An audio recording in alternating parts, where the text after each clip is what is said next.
Hello again, everyone.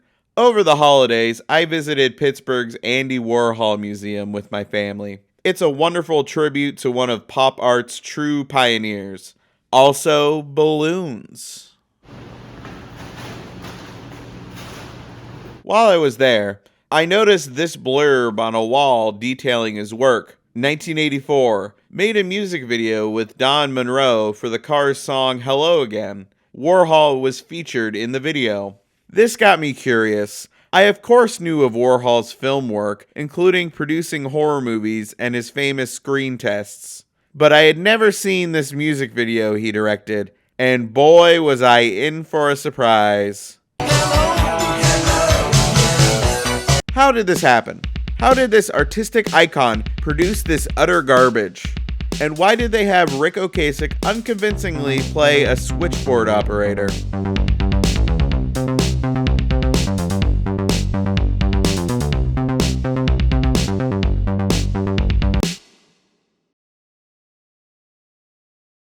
Hello Again comes from the Cars' 1984 album Heartbeat City.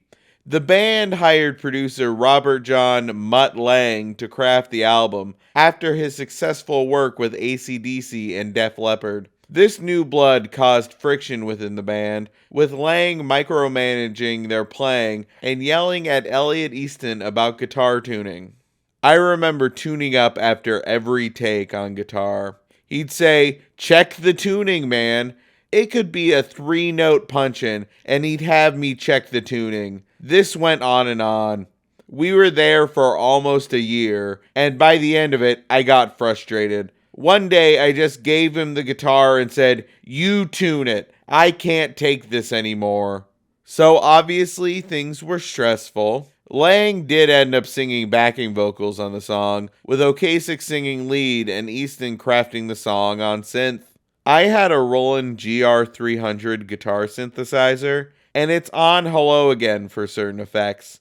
There were all these little samples and babbling voices on there, and I added some little stabs guitar synths to it.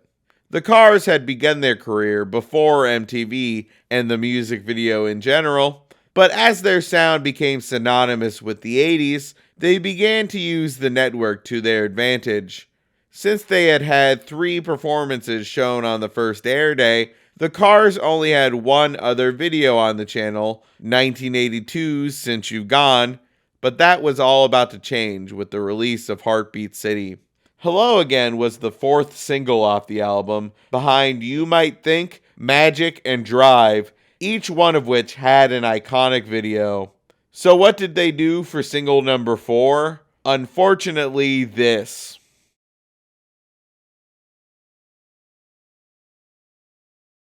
The music video begins with a teen talk show discussing sex and violence in music videos. Welcome back to Rock Talk. I can't believe anyone, let alone a bartender played by a world-renowned artist, would watch this crap. I mean, everything's sexy and everything's violent. You walk out on the street and there's violence and sex and violence. Biting social satire goes down smooth. A car crashes through the studio wall and the video begins in earnest. 2 people have Hello Again spelled out on their tongues in alphabet soup. And wait, is that Gina Gershon? It is! Let's do the random thing. Classy stuff. Now he's watching his own movies. This is getting more and more self-obsessed. It gets less weird if we green screen the band over top of it. The band heads into the bar, where they're served by Andy Warhol. He's really struggling with the lip sync. You guys didn't want to try another take? I've never tended bar before, but if this is the pace that service comes here, I think we're going to be here all night. We then track through the bar and gawk at the other patrons. We have this woman, this guy with a snake, Gina Gershon again.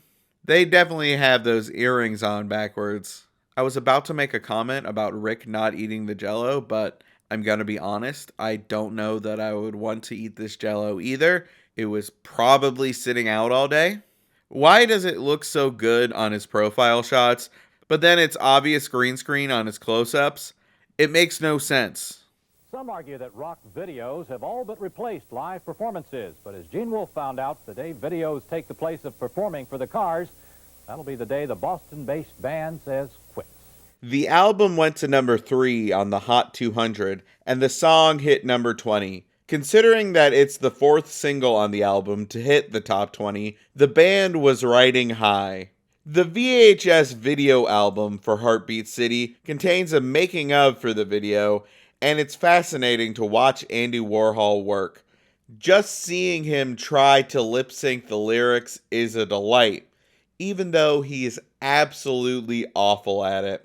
I think Warhol mainly did some of the conceptualizing and showed up to be an extra, and he invited his various friends to be in it.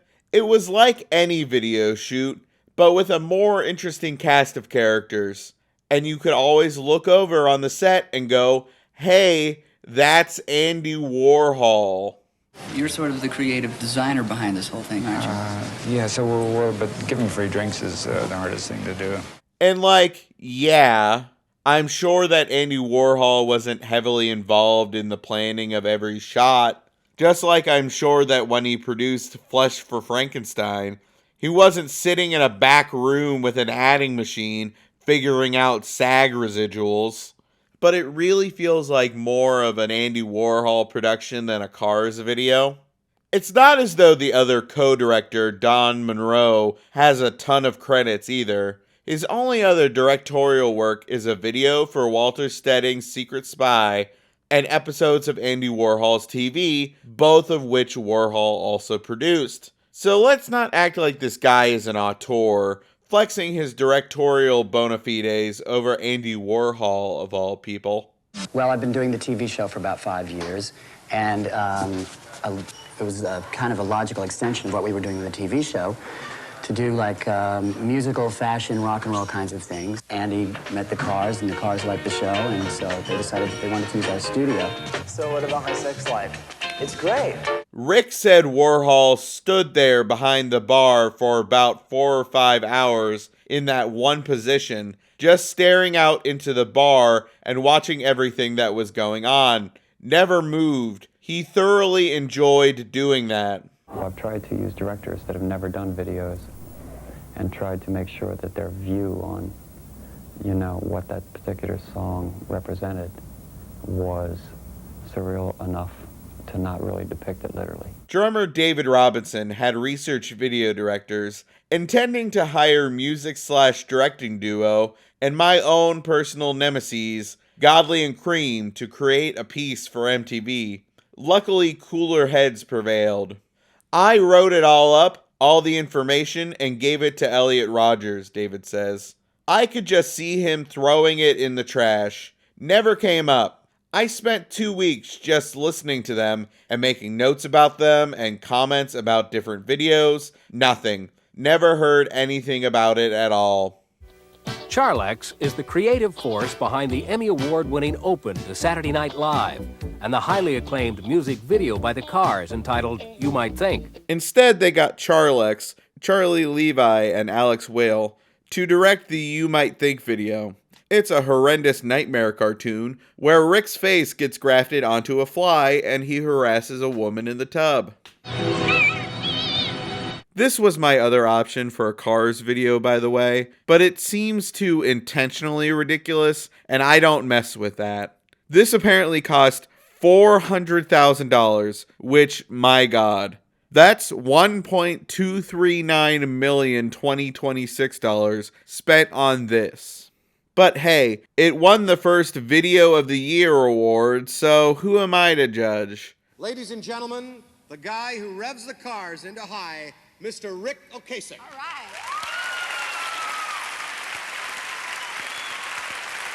You Might Think was nominated for so many awards, 8 or 9, and we'd lost all of them. So I was asleep in the audience at Radio City Music Hall when Eddie Murphy announced the Cars for Best Video of the Year. And the winner is, for MTV's Best Video of 1984, The Cars. Also, You Might Think and Hello Again are the first 2 music videos to be in the permanent collection at MoMA.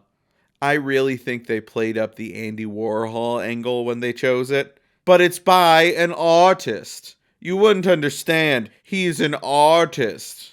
Then there was the video Andy Warhol directed.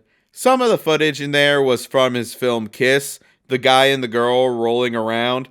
As a director, he was laissez-faire. He probably told the camera guy, "It's gotta be beautiful. We're bringing in all these beautiful people from this club, and I'll be in it. I'll stand there." Most of the time, he was standing behind the bar in his tux. You couldn't get him to lip sync, I think on purpose. He had one line. He knew he wasn't in sync. He didn't want it to be in sync. Heartbeat City's success has also been boosted by the heavy airplay accorded the Cars videos on MTV and other music video television outlets. In fact, in a recent issue of Billboard, Elektra Records chairman Bob Krasnow said that the Cars album sales had been erratic before the advent of MTV, and that Elektra couldn't count on the group's success in the pre-music video era. The second video, Magic, was directed by Tim Pope, who also directed videos for Soft Cell, The Cure, and the Psychedelic Furs. He also did the Safety Dance video, which, let me know if you guys want me to do this one too. And the third video, Drive, was directed by Oscar-winning actor Timothy Hutton. Hutton, who was looking to get into directing, asked his neighbor, Cars manager Elliot Rogers, if he could helm one of the band's videos. A very special guest, Tim Hutton, has joined us. You probably know him as an actor, and more recently, you know him as a video director. And before we even get into the questions, congratulations. Tim told me just moments ago that Drive was nominated in the MTV Video Music Awards. So I guess that means we're going to be seeing you in September. Yes, absolutely. All right, that's good news. Yeah. It was on this shoot that Ocasek met his third wife, Paulina Poroskova.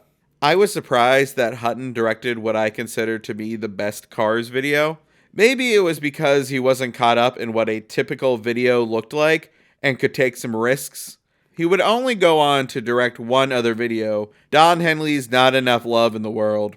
In the behind-the-scenes clips, Rick talks about how experimental the video is because they were looking to do things no one had ever done before, like shooting 8mm film. And I think what will really change the art form is when people, smart people start finding a new way to make videos. In other words, why shouldn't you just make a video on an 8mm? If the content is real interesting. And sure, but remember, it's 1984. Most things in music videos hadn't been done yet.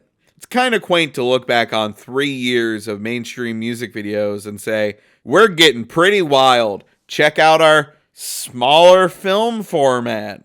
That behind the scenes clip actually cuts from their on-set camera to the 8mm that they used in the video. And the picture quality from the behind-the-scenes camera is so much better. And remember, this is from a VHS rip that somebody uploaded to the internet. This might just be my film school background talking. Yeah, that's right, I went to film school. But I get exhausted anytime anyone talks about how experimental their film is.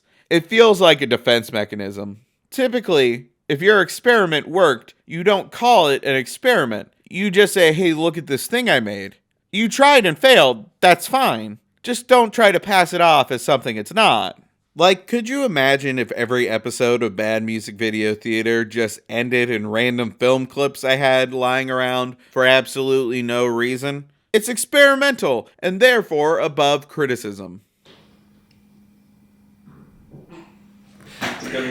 I guess the best thing about working with videos is when you're lucky enough to have the final product match or exceed your expectations of it. To everyone's surprise, I think it ended up being pretty much as we had thought it would, come out looking like, and not so much as a verbatim, blow by blow, lyric by lyric. But maybe it should have. That could have been a lot better. I think there's going to be a lot of interest just because the fact that Andy's involved. I think people are going to be expecting something different, and I think they're going to get something a little bit different. I mean, yeah, that's why I'm here. Did you ever think you'd be performing with Andy Warhol? Sure. I knew I'd be performing with him at some point in my life. I saw our Cars video, Hello Again, on MTV. They ran it again, and it still looks really good. I can't believe it came out of our place, and I can't believe nobody else had us to do their videos after that.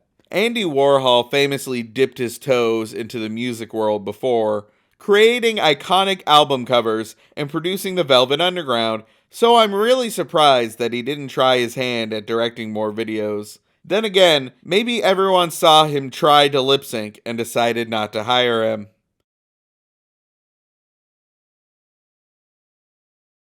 Thanks for watching, everyone. I always appreciate people liking and sharing my videos, and if you know a terrible music video you'd love to see me cover, drop it in the comments. And as always, I'll see you in the next one.